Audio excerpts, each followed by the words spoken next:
I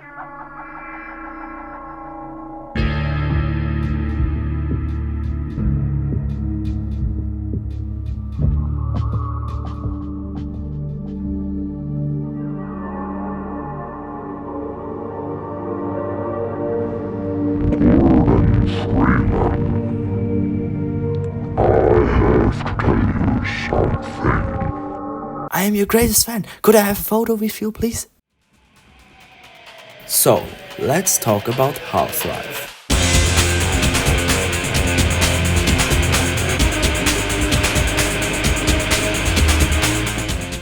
Half-Life 1, the revolutionary old movement shooter, which isn't really a movement shooter at all. I wanted to play this game for a very long time, but I never got a chance to play it. I knew the game is great because I played Portal, and Portal is great, and it's made by Valve. So Half-Life, which is also made by Valve, has to be great. So I started up the game and just took in all of the atmosphere. Now I will give it that, it has some great atmosphere. But what exactly do I like about it? First of all, the progression. The world just feels so connected and real, even if the graphics are like the new Cyberpunk. The combat is also very fun. But after I played through the whole game, I watched a YouTube video which told me that I played the whole game wrong, because I played the game like a movement shooter, but this was clearly wrong. But this is the reason why I like Half-Life 1 so much. The expansions. All the 3 expansions tell the same story as Half-Life, but you play as different characters.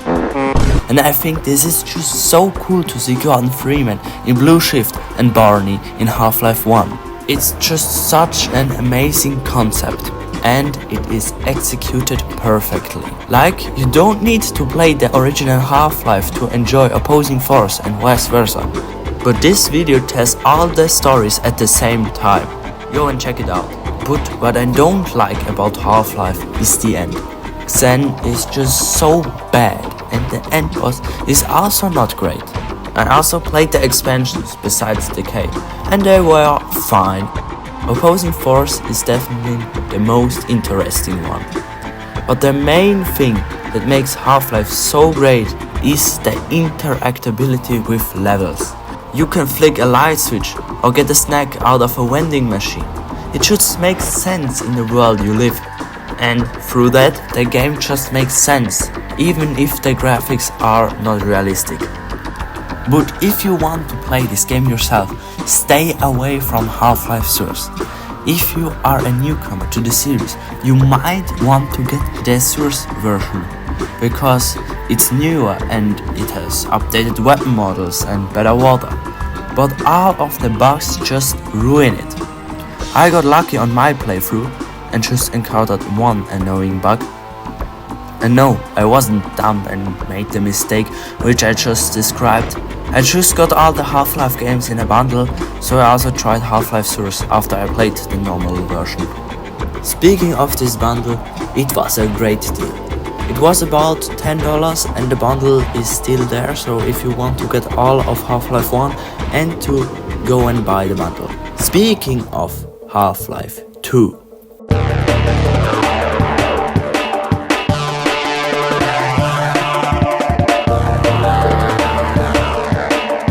Half-Life 2 was a great experience. The graphics hold up well enough, especially on my potato PC. Because everything looks like Half-Life 2, if I'm being honest. The gameplay was also really fun and diverse. But diversity means there are things you like more and things you like less. For example, I didn't like the Sand Traps chapter and the Citadel, but Highway 17 and the Strider fights were pretty cool. But I missed a proper end boss. But let's get to the story. It's more in your face than Half-Life 1 because there is more talking and watching. But I didn't mind it the first time through.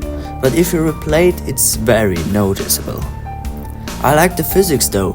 They were pretty fun, but not overdone, that it would get stale. When I started playing Fortnite, shortly after Half-Life 2, I was so confused that I couldn't pick up anything or at least move it a bit. Almost nothing in Fortnite has physics. But let's get back to Half-Life 2. Because Half-Life 2 doesn't just consist out of one game. No, it has 3 episodes to it. At least 3 were planned, but only 2 released. So let's talk about those.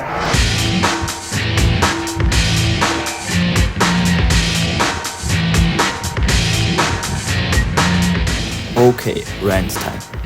Why the f is episode 1 so bad compared to the rest of the whole Half-Life series? It starts with In the Citadel, and the Citadel is one of the worst chapters in Half-Life 2, and it takes almost 40% of the chapter to complete it. And after you are finally done with this bullshit, you get out, thrown into darkness. In a game where you have limited flashlight stamina, which is at the same time your sprint stamina. Okay, rant over, because episode 2 knocks it out of the park.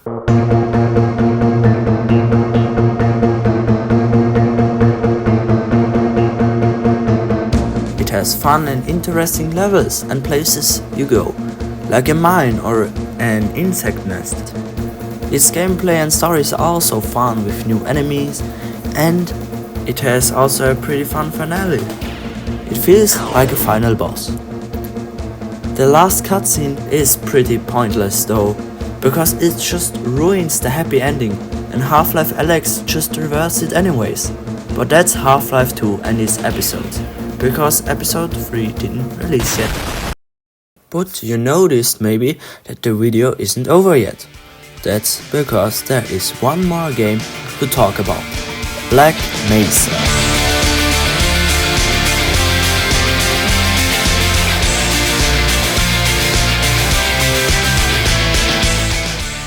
Black Mesa is a fan game which remakes the first Half-Life with all new graphics, new gameplay and completely new or altered sections of the game.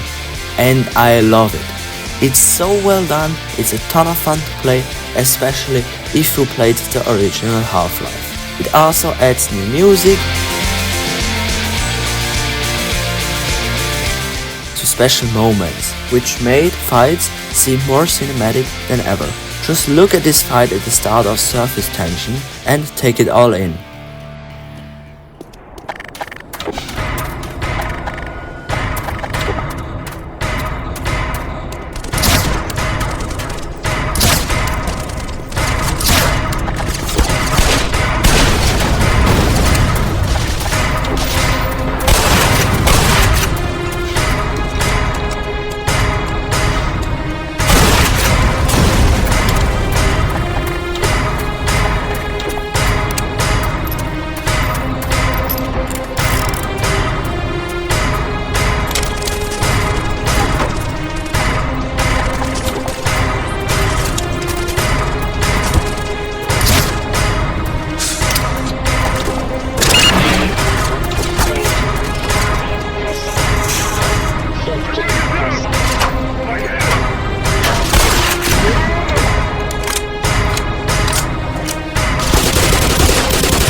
And that's why Black Mesa is one of the best ways to experience the OG Half-Life. And if you only want to get one, I would advise you to get Black Mesa. Black Mesa also competes with Half-Life 2 in many ways.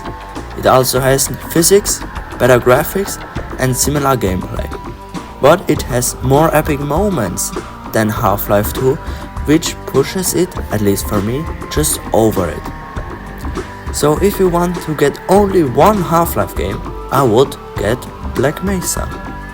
And that was the video. And Half-Life Alyx? What about it? I can't even play Half-Life Alyx. What do you mean? You didn't talk about it. Okay, well then. Half-Life Alyx is very impressive and very cool. I watched Jacksepticeye's playthrough and it was very fun. But it's way too expensive right now because you need a VR headset. Was this good enough for you? Okay then. I hope you enjoyed. Leave a like and subscribe and get all of the Half-Life games. All of them. Right now.